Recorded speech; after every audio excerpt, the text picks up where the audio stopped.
The Daily Jaws 50th Anniversary interview series is a collection of amazing conversations exploring the legacy of Steven Spielberg's screen adaptation of Jaws through the eyes of the fans. We'll be talking to famous fans, shark experts, people whose lives have been changed by the movie, and those that were there that helped to make the film. We'll also be telling you about two amazing organisations that are very close to our hearts. Anyway, that's enough from me. Thank you for listening and enjoy the show. People say that it's got a lot of Watergate and all that kind of stuff in it because of the conspiracy with the mayor and all that kind of stuff, and that's it's 100% true because it's a 70s movie. Some people are just like phenomenally gifted and geniuses at what they do, and I think Spielberg definitely falls into that category. It's not just a stupid shark movie, it certainly has a shark in it and it's about the shark, but the characters are so they resonate so well still. The dialogue is so crisp, the moments of humor and drama and such like are all as powerful now as they ever were. Hi everybody, it's Ross over at the Daily Jaws with another exclusive 50th anniversary interview. Today's guest is a master filmmaker. Not only has he directed Game of Thrones, he's also written and directed some British classics including Doomsday, The Descent, and one of my personal favourites, Dog Soldiers. Guys, please welcome Neil Marshall. Hi Neil, how you doing? All right, how are you doing? I'm good. I'm really excited about this because you are one of my favorite filmmakers, and I'm not just saying that. During my college days, The Descent and particularly Dog Soldiers were basically on repeat. They were just fantastic movies. Well, thank you. And thank you so much for actually just dropping a comment on one of the posts that we made a couple of weeks ago on Instagram, I think it was. Because without that, we wouldn't have known that you were a Jaws fan and we wouldn't be speaking today. So thank you very much. Because it's like I usually end up talking about Raiders of the Lost Ark an awful lot, and nobody asks me about Jaws. But yeah, well, it's a strange thing. I mean, it's 50 years since Jaws came out. I mean, it's 2025. We're still talking about this movie sort of 50 years later. I mean, what do you think it is that gives Jaws its longevity? Why are we still talking about it 50 years later?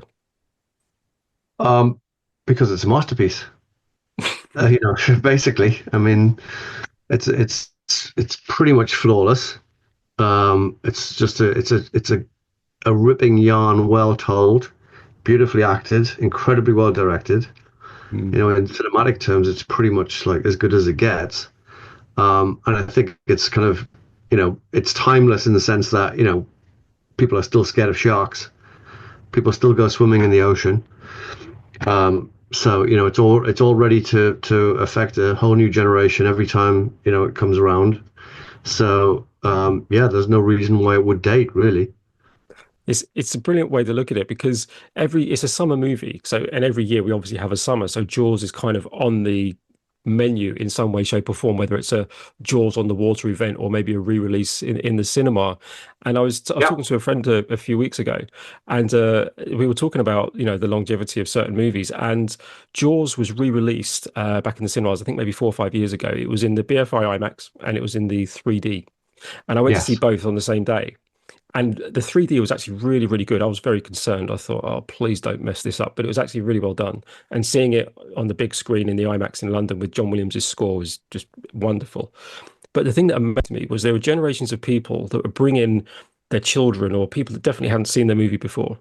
And they were cheering when they were supposed to cheer. They were laughing when they were supposed to laugh. And they were screaming with terror when they were supposed to. This movie just plays and plays and plays in the same way. No matter when people are seeing it for the first time, as you say, it seems to affect people. Yeah, no, totally. I mean, I think, and I mean, I'm gutted I didn't get to see either of those versions. Like, I would have loved to have seen it on IMAX and in 3D. I didn't get to see that, unfortunately. I can't remember why.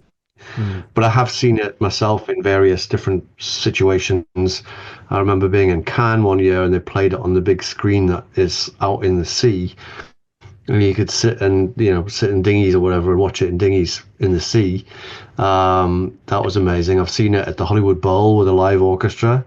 And seeing it. But I mean, my very first experience of seeing it was on TV. I saw it when it was first broadcast on ITV. That was its first television screening. I can't remember what year it was. It would have been about 3 years after the release. I think the first time it was on British TV was 1981, if memory serves. So it was a few years afterwards, I think. I think. Yeah, it could well have been, but Mm. I remember distinctly like we were watching Top of the Pops on BBC One, and then when that finished, we switched over, and Jaws was on ITV that night, and it was a big TV event as well. It was like the UK TV premiere of Jaws was still something special then. So, Mm. yeah, and I just remember I was absolutely terrified by it. Absolutely, even with the ad breaks, I was terrified. Did you? I don't know if you thought the same, but I always thought I was missing something. I thought the movie continued playing when the ad breaks came on. Or was it just me? Um, that's just you. That's just me. What do you remember about seeing Jaws sort of say for the first time? I mean, does it instantly sort of connect and inspire you, or were you just sort of taken away by this marvel of a story? I think.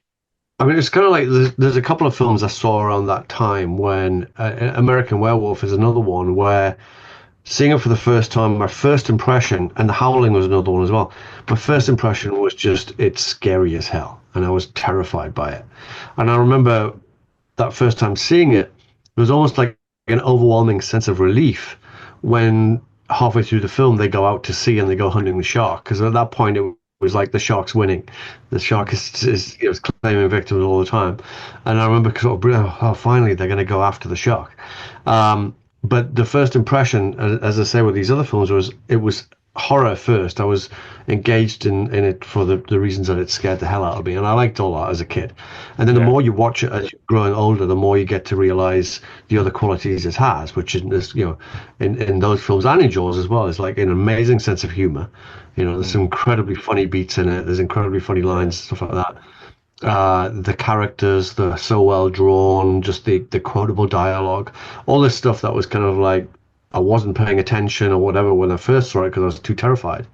Mm. But and you grow to love that it has multiple levels to it, which is I think is another reason why it's lasted so long is because it's more than just it's not just a stupid shark movie. It certainly has a shark in it and it's about the shark, but the characters are so they resonate so well still. The dialogue is so crisp. The moments of humor and drama and such like are all as powerful now as they ever were. So Yeah. yeah, No, I totally agree. I mean, the thing that I've learned through these conversations and the whole journey of the Daily Jaws is that when you consistently look at sort of what the movies that are kind of being made now, particularly the blockbusters, it's like you can see the DNA of Jaws and you can see them trying to replicate that success. But that was truly lightning in a bottle. I've described it often as the movie where all the right things went wrong because it allowed people to work on the script, workshop their characters, and really make everything much more meaningful and deep and deep. And I think to your point there, when you watched it as a kid in the same way that I did, I was watching it for the shark, the blood, the guts, and the gore. And then 20, 30, 40 years later, as you're growing up, you realize there's a hell of a lot more to this film. And the characters are the gateway, the key to that. Um, absolutely. what do you think Jaws is about, if it's not about a shark? Well, it is about a shark. um, but it's certainly about overcoming fears. That's for sure. Mm, Both in the audience, and in the characters, or specifically in Chief Brody. Um, but primarily it's about a shark. I mean, I don't know. I think there's so many things you can read into it. I know people say like it's got a lot of Watergate and all that kind of stuff in it because the conspiracy with the mayor and all that kind of stuff, and that's it's 100% true because it's a 70s movie. I mean, I think this is for me this is something that resonates, and it's why I love Jaws and Close Encounters are two of my favorite Spielberg films, and I think they're both very much products of the 70s more than, obviously they were out in the 70s, but the feeling that they have, the vibe that they have, it conforms more to 70s than it does to the future blockbusters that would follow them in the 80s, if you mm. know what I mean. I Because think. they have a kind of grittiness to them. They have an edge to them. There's the stuff in it you wouldn't find in a normal blockbuster. I think Mm. now, um, time taken for characters and conspiracy theories and the mayor and all that kind of stuff. And similar stuff in Close Encounters as well. Mm. Um, so I really appreciate that. These are on the level of like The Godfather, but with a shark or a UFO. Yeah. So I think they're a product of their time very much. And had they been made in the 80s, they might have been slightly different kind of movies, a bit glossier, a bit shinier, and lacking a certain edge to them. Yeah, I absolutely agree, and the reason why I still think not that just that it's Steven Spielberg's best film, but arguably the greatest film ever made, is because there is a rawness to Jaws. I mean, it was Spielberg still kind of finding his style before we got that fantastically accomplished and polished filmmaking that's instantly recognizable. You look at Jaws and there's just something very raw about it, but it was almost like a playground for an emerging talent, just sort of getting into his stride and showing people what he could do, but under incredibly difficult circumstances. Because obviously the production was, as everybody knows, was just hell. The shark didn't work, the script kept getting changed.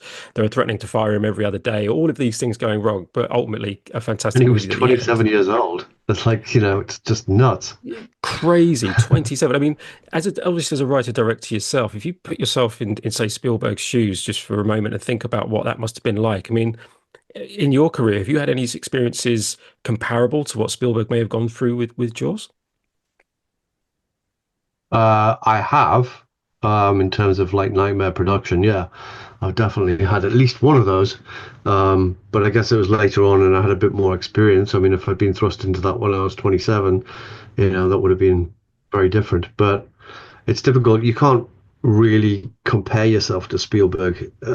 He's kind of beyond all that. He's, Yeah, um, yeah, he's there's geniuses out there. That there's people like me who just work hard and try their best, and then there's yeah, some people who are just like phenomenally gifted, and geniuses at what they do. And I think Spielberg definitely falls into that category. Um, yeah, yeah, yeah. He didn't do bad after Jaws. Things worked out. yeah, yeah. Um, Coming back to the sort of that raw quality and the characters being this gateway into this world and the situation. Do you have a particular favorite character or a character that maybe you feel like you identify with in Jaws? Oh Lord, probably Brody. Actually, I've never been a very good swimmer, so I always like I always felt for his character more than the others, I guess. Mm, Um, but a fish out of water sort of thing. Yeah, probably him. I mean, I think he is the in a way he's the audience. He's there mm, to represent the audience. yeah. Not many of us are millionaire, was it oceanographers or shark hunters.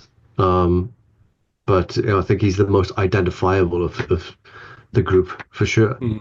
Yeah, I would agree. I think, as you say, he's the everyman, isn't he? He's us. He even emphasizes that fear of the water that some of us may have. So then to actually have to go into that world and face this ferocious creature, it's like, okay, Yeah, I think because for me, when I think about Jaws, as we say, it is about a shark, but it's also about how the shark affects the characters and what it brings out of them and how they each react to it. yeah, It's an amazing way of just sort of going, well, this is how different people are in the world, and you can kind of pick and choose who you kind of want to be. And um, I think I think it was a really smart thing that Spielberg did when he sort of insisted on changing the characters from the book. Have you read the book?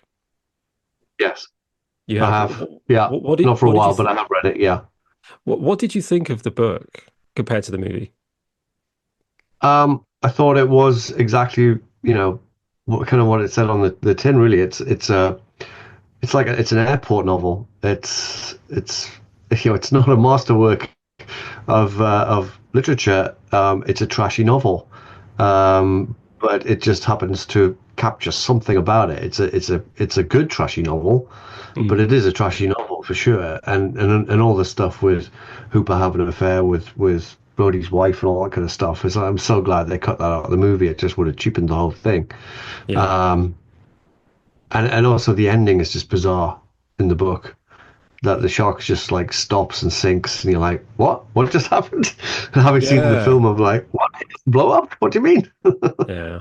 This is the thing. I think, as you Um, say, the book serves its purpose, as you say, but yeah, the ending, Quint's death as well, is very different, and there were just so many other things kind of going on. But I think when they were sort of looking to make the movie, David Brown and Richard Zanuck basically said this is going to be an adventure story. The star is a mhm. fish. That's ultimately what we should be focusing on, and they achieved so much against such difficult circumstances. So hats off to those guys. Um, there's a really famous quote from Spielberg as well when he's talking about Jaws, because obviously he didn't really have a shark at that point. You know, Bruce kept breaking down and boats kept sinking and all those kind of things. And he used the phrase, he said, I had to make the water scary because ultimately that was the Mhm. only way he was really going to sell the concept and really heighten that fear. And something that I've noticed when I watched your movies, because I actually watched them recently in preparation for this, particularly The Descent and Dog Soldiers, you seem to use darkness in the same way that Spielberg used water. You made that scary. I mean, was that again? I might be reading too much into it, but was that obviously it's a deliberate choice? But do you think that was, I don't know, like the Jaws effect, like using the elements to hide the creatures? Was that a deliberate choice of yours, or? It's definitely inherited from that for sure. Hmm. Um, Whereas he had a shark that didn't work, I had a less of a budget, and I learned from the success of films like Jaws and Alien, where less is more, Hmm. and the creatures are scarier for seeing less of them and hiding them in the shadows and letting the imagination fill in the blanks. Hmm. Because of that, that if you start showing the audience everything, there's nothing to be scared of anymore. Hmm. So I definitely learned, lessons from Jaws and from that experience.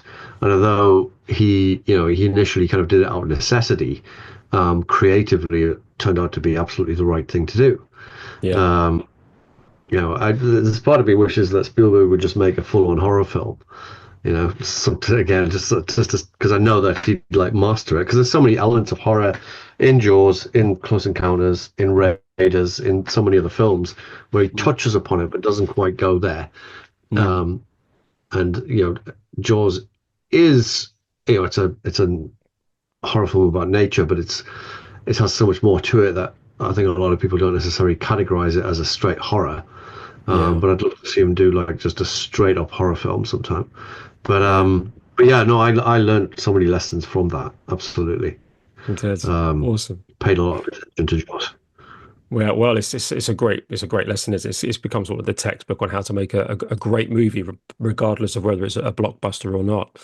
Oh God, yeah, yeah. I'd love to talk a bit more about the directing of Jaws and sort of how maybe that has directly inspired you. But there's just something I just need to do just very quickly, Neil. Bear with me just 1 second. No worries. Neil Marshall, Hello. you're under arrest for loving this movie so much. I've been deputized. Happy to be arrested for this. I've been deputized to hijack your podcast.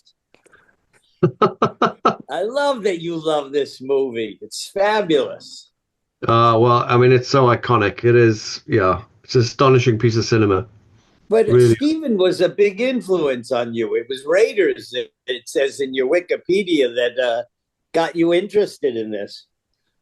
Well, yeah. I mean, I think because I was a bit young when I saw Jaws for the first time. How old were you? Well, we're trying to figure out. So, whenever it was on TV for the first time, 75. Yeah. So I saw it for the first time. So I was aware of it in '75. I was 5 years old in '75. Oh. So I was aware of it then, but I didn't see it until later on, and I saw it on television. It just didn't quite have the impact then that Raiders did. Yeah, I get it. And such like, and so that was the one that like made me like I have to be a filmmaker. But then I was already in love with Jaws, and I just kind of grew. That just grew. Oh, I love. Years. None of us ever swam the same again, ever. How long were you out there for?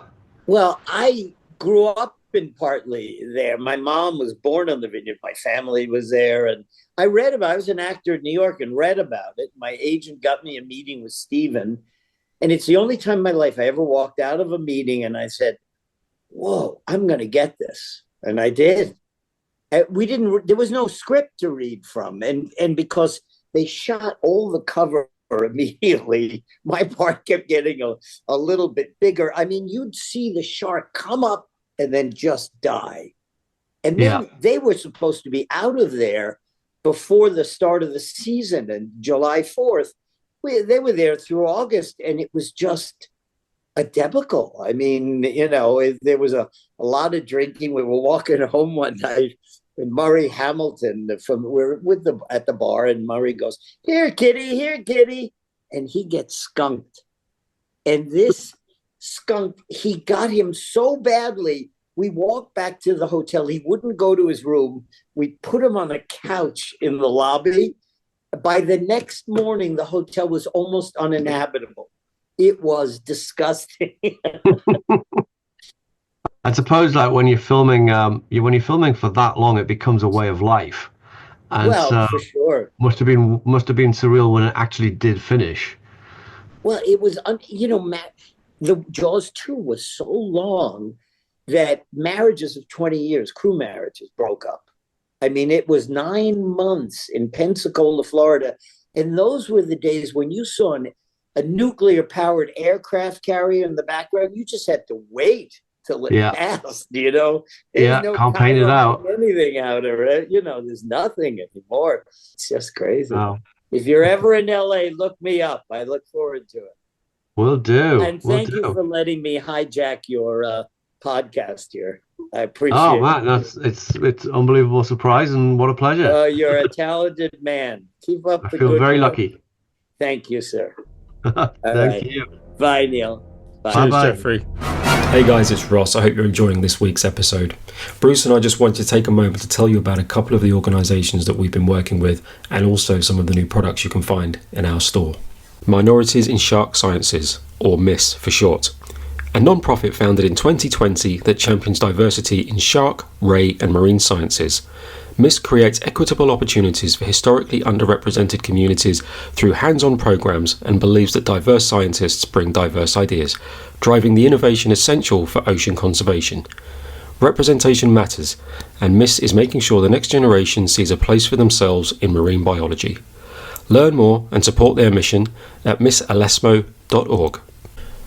The mission of the Tourette Association of America is to provide help and hope to those affected by Tourette syndrome, tic disorders, and associated conditions through awareness, research, and support. It's the only national organisation serving the community and works to raise awareness, advance research, and provide ongoing support to patients and families impacted by Tourette syndrome and tic disorders. To this end, the Tourette Association of America directs a network of 31 chapters, 83 support groups, and recognises 18 centres of excellence across the country. It's a non-profit organisation and is extremely close to the heart of not just Jeffrey Kramer, but also his family.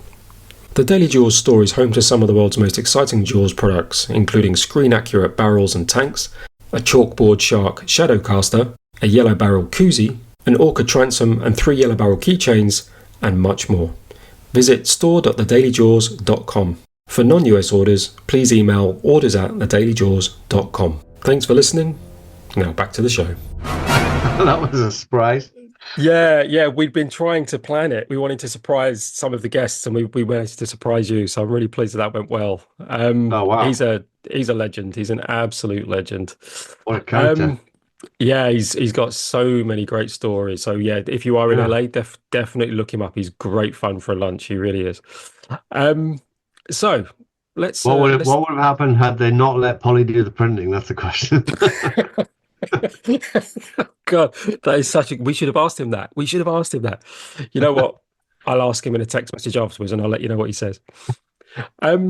So let's come back to the craft of Jaws, because as we were saying before, it is just one of those movies that's just a perfect example on almost every level, whether it's the music, the editing, the directing, whatever it is. And obviously, being a director, sometimes being a director yourself, it must be really tricky, because sometimes you can instantly recognize someone's movie. Sometimes you watch a movie and you don't really understand who's directed it or the choices they're making. What is it about the directing in Jaws that makes it so special? Because there's so many different ways to have been able to tell that story, right? Well, yeah, I mean, obviously, as you said earlier about making the sea, making people afraid of the sea, and the way that he achieved that with the low-level floating cameras, getting the audience, filming it from the point of view of somebody swimming, trying to get that kind of point of view. The only time he kind of went underwater was when you were kind of the shark's point of view, or the false point of view sometimes. But keeping it above the surface, because that's our perception of the water. So all these conscious decisions. I mean, in terms of his technique, I mean, he borrowed from the best as well. So when he does the dolly zoom on Chider on the beach or whatever, it's like he's picked that up from Hitchcock and Mm. other masters of the genre. And then I borrowed it straight from them, put it in The Descent. It's like it's a horror trope, really. Getting one of those shots in, if you can get it well. Mm. He did one of the best, of course. Mm. Um, Utilizing the way he shot it, that Werner Fields then utilized that for the cuts. So, I mean, that other scene at the beach where they're using the people crossing the camera to change shots. I mean, it's genius. Yeah. Um, but I can only assume that Spielberg planned it that way because he's so in control of his medium. And that's the thing that always comes across to me with Spielberg, is a guy who fully understands and can control the craft. He understands the craft and can control the medium, like, Mm. completely. He knows what he wants to achieve and how to achieve it. Yeah. Most of us are just running on instinct and taking wild guesses of like how we can possibly, we know we want to get to, and we think we can get it this way. You always get this feeling with Spielberg is he knows exactly what he's doing all the time, Mm. even when it's on the fly. Even when he's stuck in a problem with the shark not working, it's still, there's nothing in that film that seems haphazard. And Yeah. the stuff I love most of all is his kind of one-ers, when he does the minimum amount of kind of camera moves, or he does very clever blocking, and he'll run a shot for ages on something. The classic example being the car ferry, but there's also the shot at the beginning of the film where Scheider picks up the phone in the foreground, and there's all that stuff going on in the background, and Mm. he comes and goes and moves around, but the camera doesn't really move. It's like it's just there, but the Yeah. but the but the scene still feels alive. It still feels busy and things happening in it. Mm.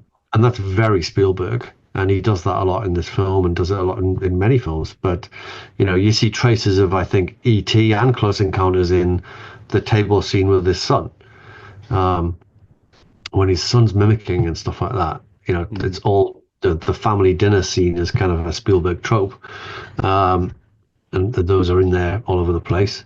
Um, there's so many exciting pieces. One thing I always notice about it is that the continuity, particularly the weather continuity when they're out at sea, is absolutely for shit, and yet it doesn't matter. It doesn't matter a jot. That Yeah. it's you're following the boat, you're looking for the shark. The fact that the weather changes every 5 seconds, that some shots are on a raging sea, and then it cuts to a close up and it's beautiful still water. I mean, the worst offender being when not Roy Scheider, when Robert Shaw sticks the machete in the boat, and it's like you see him, and it's the sea's blowing, and it's a thing, and it cuts to this close up of the machete going in the boat, and the water behind it is beautiful, beautiful clear water, and so things like that jump out. Now, as an editor, I kind of see that. I think Mm. beforehand I never did, and certainly it's not something I care about when I'm watching the film. I'm just in it. Um, but yeah, directorially, I think is who certainly helped by Werner Fields, definitely. Yeah. And what she brought to the table. John Williams, with the film would be a different animal altogether were it not for Williams' score. That's a massive part of why the film works, Mm. and can't be denigrated in any kind of way. But yeah, this guy, this kid, this 27-year-old kid, um, seemed to know pretty much everything there was to know about making movies by then. Yeah. And he just hit it perfectly Yeah. and It, continued it's to do so for some time.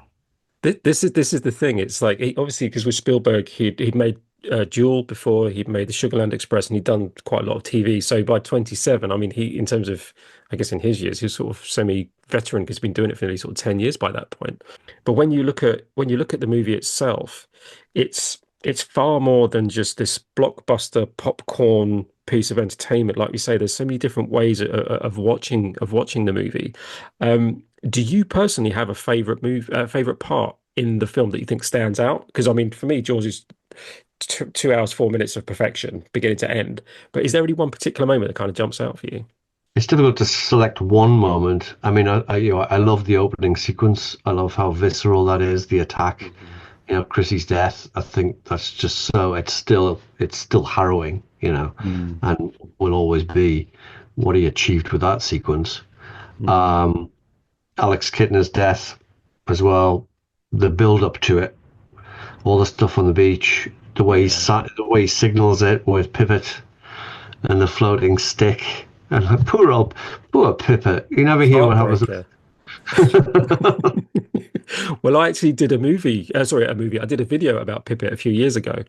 Yeah, Um, yeah, so basically we just did a study around, the dog, because Pippet for me is just the greatest cinema dog of all time, and what a horrible ending. However, as I went back and I studied the movie, I made a little discovery, and I put it in the video, and I'll send a link to you so you can watch it and you can judge for yourself. But obviously, when Pippet is ended, for as far as we're concerned. As you say, we just see the stick floating on top of the water, and we're thinking, "Oh my God!" And then it cuts to Shark's point of view, the Jaws theme, and he's going for Alex. yeah, Brilliant piece of work.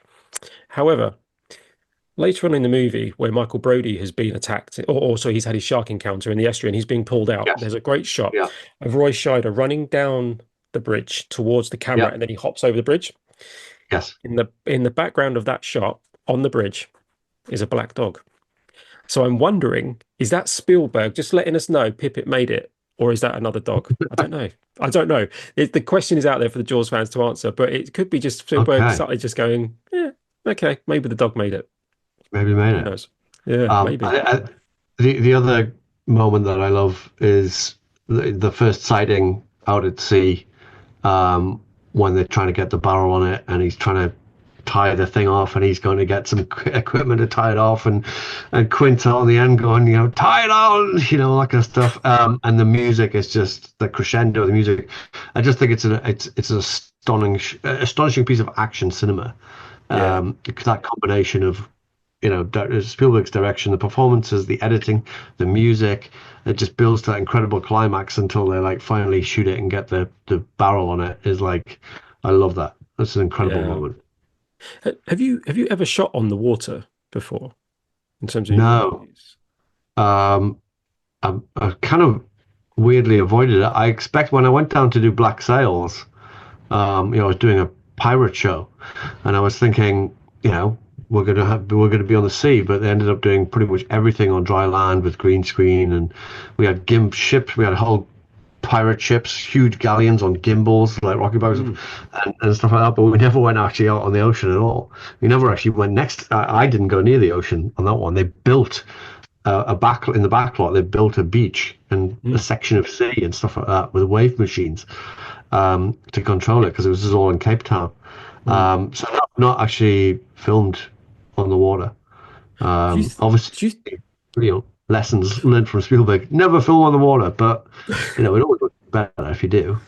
Yeah, because that was the big decision that Spielberg made, wasn't it? It's like we're not going to do this with miniatures. We're not going to do it in a tank. We're going to do this out on the ocean, and no one had really ever done it before in that way. And obviously, they were so clever with the camera work in terms of just shooting at eye level, in terms of the way that we see water.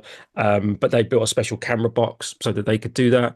And they also did a huge amount of it handheld as well, because obviously they're just having to manually counterbalance the waves and everything else.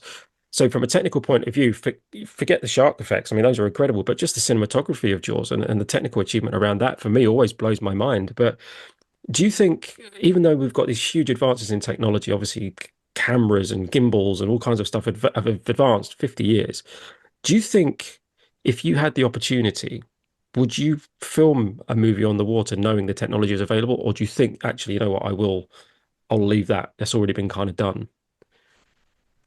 Um, I'm a little bit of a masochist when it comes to these kind of things, and I always go for reality wherever possible.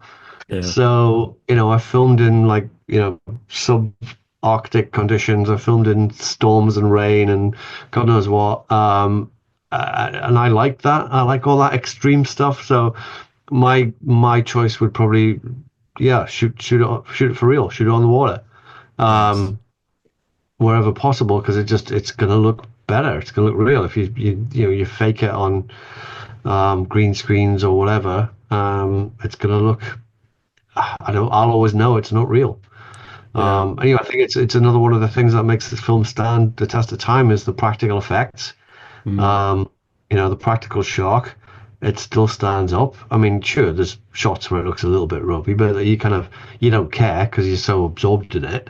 Mm. Um, but I'd rather have that over a big CG shark. You Yeah. know, Well, I we've seen mean, that in your just movies. yeah, I always try and use practical effects because I go on the basis of like, well, you just think, what are your favorite monsters in movies? Well, most people would say things like Predator, Alien, The Thing, Yeah. Jaws, American Werewolf, The Howling, all practical effects, and they Yeah. all look as good now as they did then. So that's iconic creatures, and certainly Jaws is one of them. Yeah. And No. there's some amazing moments when the shark does look totally convincing and really quite a presence on screen. There's a Yeah. beautiful shot where it goes underneath the boat. I love Yeah. that one. When it goes underneath the boat. I do have a couple of questions for you about it though, because as an expert on Jaws. Please go for it. I'll do my best. Has there been ever any clarity on what's missing from the scene where he's looking at Chrissy's remains and he starts saying, or he finishes, I can't remember, when he says, well, "This is what happens," and Yes, then there is. it's really random dialogue in a scene. You're like, what? What happens when? Explain. Yeah, it's a very yeah. So we actually wrote an article about this a few years ago. So I'll send you a link to that because we got the full story. But basically, Okay. there was a shot where Richard Dreyfuss was basically walking around so he could lift the arm up or whatever it was, and Spielberg felt it needed rather than silence or music, it needed him to say something. And there was some extra dialogue that was left over that Werner Fields basically stitched on top of that just to continue the talking during that moment. Very basically, but I'll send you the articles. It's got more details Okay. in there. That's why it But makes yeah, sense. yeah. Oh yeah. No, I was just like, this is what happens. I'm like, what happens? What are you talking about? But Like I'll come back to you. they could have ADR'd something. Okay. Yeah. Well, I Guess tell you, not. well, I'll tell you one of the things that I love about this movie, even though it's got this infinitely spiraling budget that's gone from allegedly 2 million to 9 million or whatever it ended up being. They Yeah. used some really rudimentary methods to make the movie in terms of some of the insert shots. And Dreyfus has talked about this in the past, where he was talking about Susan Backlinie, the actress who played Chrissy. There was a rumor Yeah. that when she was being pulled around by the ropes, that apparently it hurt her hips, her ribs, or whatever it was. And apparently that wasn't true at all. She was absolutely fine. But what actually really happened was when she was dubbing her voice, Dreyfus was coming in to do some ADR, and he saw, I think it was Spielberg and one other person, basically throwing water down her throat and saying, "Scream, scream!" So literally, it worked. And my other favorite one as well was Joe Alves told this story. There's an insert shot just after the boys have finished singing "Show Me the Way to Go Home," and the shark is ramming the boat. And there's that little Yeah. insert shot where you see the hull of the boat start to The crack. planks. Yeah. Yeah, that's right. That wasn't in the original movie. So what they did is they realized they needed it. So Joe Alves knocked up the inside of a hull, and Spielberg basically rocked up to Joe Alves' house. And on Joe Alves' driveway, they set up a camera, ran water down that piece of wood. Spielberg was kicking it, and Joe Alves was just making sure it stayed in place. And that's how they got that shot. I'm just like, you've got this Fantastic. multi-million-dollar blockbuster, and they're sitting there standing there on a driveway, kicking a piece of wood to make it look like a shark is ramming a boat. I'm like, genius, absolute genius. Love it. Love it. But that's, it's those insert shots that, sometimes make the movie. So, It yeah. can. It can just give you those extra moments that you need. Well, we're coming to the end of my questions, and thank you for yours. I've got a couple of controversial questions. Now, we've already answered one of them, I think, but I'm going Okay. to ask you the others. These are controversial questions in the fact that these are things that we've posted on our social media from time to time, and they've caused the equivalent of fisticuffs online. Oh, great. Yeah, We so like this it. will be fine. This will be fine. So I may need to elaborate on this question, but the question is coffee or coffee ice cream? Uh, was coffee ice cream a thing then? Don't know. I don't know. I can't tell you. That's a very interesting question. Maybe Americans they have their kids on coffee earlier. I think they have coffee with their cornflakes and everything, don't they? So yeah, Maybe. maybe. I think Maybe. he's asking for an actual cup of coffee. Anyway, my, Mm. my thing with that scene though is that I'm not listening to the dialogue at all. I'm watching the guy pushing the gurney, who Because he can't stop looks looking at the camera. it's He's brilliant, isn't always it? looking at the camera. Like, Honestly, I give you one job to do. Don't look at the camera. we've actually posted that online where we've got a split screen thing here where we've just said, "Don't look at the camera, don't look at the camera, don't look at the camera," and then the last picture is him going straight at the Well, it's camera. fascinating because he looks at it, he looks at it, he looks at it, he looks at it, and then he just goes up and that little thing where he goes past and he's like, Have you ever had anything like that when you've been in the editing booth and you've realized, oh God, they've looked at the camera or not? um, I always keep an eye on that. I haven't had anybody looking at the camera like that. I've had people running into the camera but not looking at it. Oh, So, okay. I don't know what's worse. Okay, so the next controversial question. You can save only one character from Jaws. It's either Chrissy, Pippet, Alex, Ben Gardner, the estuary victim, or Quint. Who are you saving and why? well, it's Pippet, obviously. Yes. Okay, good. You're the first person I think that's actually picked someone other than Alex. Um, the Oh, next no bother about question. Alex. Well, there's no saving him. He's not coming back.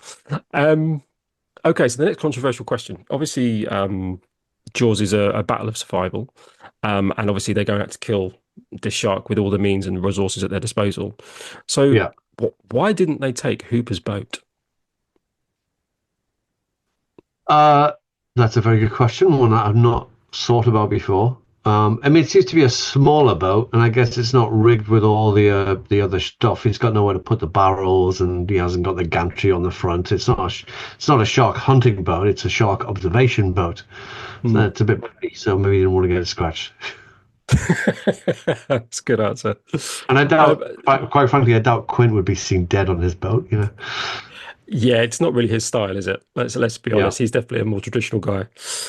This is a question that I actually picked up from an interview you did with Alex Zane. I understand that you have tattoos of your movies on one of your Yes. arms, I believe. Yeah. Both of them Um, now. Yeah.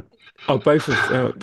So Quint obviously had a tattoo, but obviously he had it removed. Um, if you had Yeah. to get a Jaws tattoo, what would you get, and where would you have it? I always like the original. Maybe it's a bit cheesy, but the original T-shirt design that they wore on set, there was kind of a slightly ropey sketch of a shark. I know the one exactly that you mean. That was Joel's one of his first concept pieces of art for the Yeah, movie. Yeah, maybe that. Maybe a little tombstone with like "Here lies the body of Mary Lee" written. I could have died at the that. age of 103. I love it. That's really good. Brilliant answer. Something like Oh, it's that. That'd be fantastic. cool. Brilliant. Well, that's the end of the controversial questions. Just a few to wrap up. Now, obviously, Jaws is obviously when you've got a blockbuster like that on your hand, you've obviously got to make more Jaws movies, obviously, because that's what the audience want to Yeah. see. And we got three. We've got Jaws 2, Jaws 3D, Jaws the Revenge. What are your thoughts about the sequels? Um, it's the law of diminishing returns, isn't it? So, my thoughts are, I think at least Jaws 2. I got a soft spot for Jaws 2, and I've been, I think there was a documentary or something about the making of it, and some book came out about the making of it. So, I know that was a bit of a ball ache as well, Mm, but it still has the same vibe as the first film. I know it's partially shot in Martha's Vineyard and the rest was shot in Florida, but it still feels like it was shot in the same locations. mm, Obviously, because it's got Scheider in it, it's got John Williams' score, it's got the similar vibe to it, and it's got a couple of really standout moments in it, which I think are pretty cool. The water skiing stuff, and the idea of Jaws as like Friday the 13th movie, where it's just picking up a bunch of teenagers, was kind of yeah. amusing.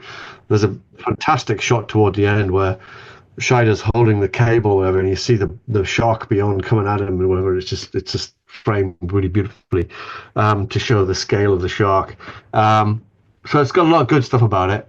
Then it all just goes to tits up with Jaws 3D, which was kind of amusing at the time, and now it just looks. And as soon as they made the shark roar, you're like, you've lost me completely. Like the shark is roaring at me. Like what the hell? The shark going "Arr!" underwater. Well, Like what are you doing? yeah. Well, Um, the yeah, roaring extended to Jaws: The Revenge, didn't it? And that was allegedly yeah, it started rolling again. well, Yeah, towards the end, where the shark is right out of the water and it is literally roaring like a lion, that yeah. apparently came from a Tom and Jerry episode that was taken from a Godzilla movie, and the editor put it in there as a joke, and they left it in. It's just like, wow, absolutely I, amazing. I, I mean, I think I've only seen Jaws of Revenge once a long time ago. Never Mm, wanted to watch it again. I saw Jaws 3D a couple of times in the 80s. I haven't watched it for a long time. I just can't bring myself to. But Jaws 2, I'll watch yeah, again. Yeah. Jaws 2 is it's a solid sequel. I mean, it's really difficult to try and follow what Spielberg did, and Tough I act, yeah, tough act to follow. If Jaws didn't exist, then Jaws 2 would be, pretty good movie. with that rule of diminishing returns and ignoring that for a moment, if you were to have the opportunity to make a Jaws movie, what do you think a Neil Marshall Jaws movie might look like? Ooh, I wouldn't mind making a Jaws movie, actually, just as for the challenge of it, you know. Mm, But I'd want to go out to sea, or at least in the water. Not maybe not right out to sea, but certainly in the water. Um, I'm guessing that my version would certainly go for the blood a bit. Um, and I don't know, try and keep it as grounded as possible. No roaring sharks or anything. I want to try and get back to reality and back to basics, and try and make it a character-led piece as much as it is a shark movie, and go for the scares, and the suspense, and I suppose again, even in the CGI age, I'd want to try and keep the shark down to a minimum. mm, Try and tap into all the tricks that Spielberg used to such great effect, but try and put my own slant on it. yeah, Um, so I'm not quite sure how it would work, but I wouldn't want to copy what had been done before, but I'd certainly want to learn from it. yeah, yeah. No, well, that's a Jaws movie I think I'd like to see. Considering, and also as well, guys, you right. Also, by the way, Neil, I have to take this opportunity to let you know that your end, and I'm not going to spoil it, but the ending of The Descent still left me traumatized. What, honestly, I couldn't believe it. I was just like, yes, and then, oh no. It was such a good ending, honestly, and like Jaws, it was just one of those perfect endings. It really knocks you sideways, the descent, after everything the characters have been through. But it was just one of those perfect endings that kind of just stays with you. It's one of my favorite endings I've seen. And as I said before, I think Dog Soldiers for me was just it was just brilliant. The use of darkness and mist and keeping the creatures away. And then all of a sudden unleashing hell, when the moment needed to happen. It Yeah, was very, very yeah, Jaws-esque. And if people want to sort of look at I don't want to say old-fashioned because it wasn't made that long ago, but a sort of a Jaws-esque creature feature sort of monster movie, that kind of thing. The Descent and the Dog Soldiers, you can't go far wrong with that, and you'll probably see those echoes and those ripples of Jaws yeah. through It's that. definitely something. I love a good monster movie. I love a good creature feature. So I was definitely Mm, inspired by that, and the jobs, the things I learned from Jaws. mm, Actually, I just thought of something like if I was to do a Jaws film, mm. um, I'd do it as almost like a real time thing, and I'd set it at night. Oh my God. So like a Jaws in the one, dark. yeah, that would, well, in the Jaws ride in Japan, the scariest part is when they go into a boathouse and the lights go out and then the shark just appears from nowhere. But Jaws in the dark is brilliant. That's a great shout because one of the scariest moments in Jaws is the jetty scene, isn't it? Like Yeah, that moment when the shark pulls the jetty because obviously it's got the holiday roast in its mouth, and then you see that jetty turn back around again and then pursue Charlie. You're just like, oh my God. I mean, heart bursting out of your chest. But again, it's just that I know, brilliant. wonderful. It is fantastic, and you've got the John Williams music. Oh my God, I'm gonna have to go watch it again, Neil. I'm gonna have to go watch it again for like the two millionth Just time. watch it. Just watch it. How many times do you think you've seen it? God, you know what? It's a tricky one to answer because I tend to watch it probably at least part of it once a day because I just have to study it for various things, whether it's articles or blogs or whatever. But Yeah, in terms of watching it all the way through, I'd probably say I've watched it close to, I reckon, close to 500 times, yeah, probably, because it was just on repeat all the time. Because when I was a kid, it was always The Wizard of Oz, Star Wars: The New Hope and Jaws that were always on, and then Jaws just kind of took over because I'm just like, this is the adventure that I love the most. This is the world I kind of want to be in the most. But there Yeah. is arguably one person who I know may have seen it more than me, and that was my creative partner Dean. Because a few years ago we did something called Jaws We Make. So Nice. yeah, it was hilarious. So we got basically we put the call out to the Jaws fans in the community, just basically saying, look, it's lockdown because this was all during the COVID thing. It's lockdown. We literally have nothing to do. Why don't we try and remake Jaws from around the world? So these are the scenes that we're going to try and do. It's brilliant. Send us your clips. Ian Shaw, the son of Robert Shaw, who's in the play The Shark is Broken, about the making of it. Have you seen it? I have. It's fantastic. It is brilliant, isn't it? It's brilliant. Yeah. He did an introduction for the Jaws We Make, so sets a beautiful tone for it. And then we started to basically just edit all of these clips together from people that had sent across all over the world. And then we started to have celebrities sending in clips as well. Like, for example, Tim Vine, the stand-up comedian. He Yeah. saved us. He saved us. He was like, listen, I'm having a great time. What else do you need? And he was buying costumes and wigs and backgrounds. It was one of the best things in terms of the Daily Jaws. It was probably one of the best things we've ever done because it just brought a Oh, community brilliant. together in a time of just need. And it's on YouTube. It's free to watch. You can see me acting really badly. I had to grow my hair out, so I just looked a little bit like Hooper when I had hair. It was just one of those amazing, amazing parts of this Daily Jaws journey. I'm But going it to check it also out. was. Oh, it was a great experience. There's a part, the shot over Brody's shoulder when he's trying to stab the shark and the orca is sinking. I did that with a snooker cue, and that it was just crazy. It was that guerrilla filmmaking. The spirit of Jaws really came back. Love it. Yeah, it's great. Which is kind of the spirit in which it was made in the first place. So that's pretty good. Exactly. So before we sign off, Neil, and it's been a real pleasure to talk to you. Why do you think we're still sat here talking about Jaws 50 years later? Like, why is this still got this longevity, this life? Because, it never gets old.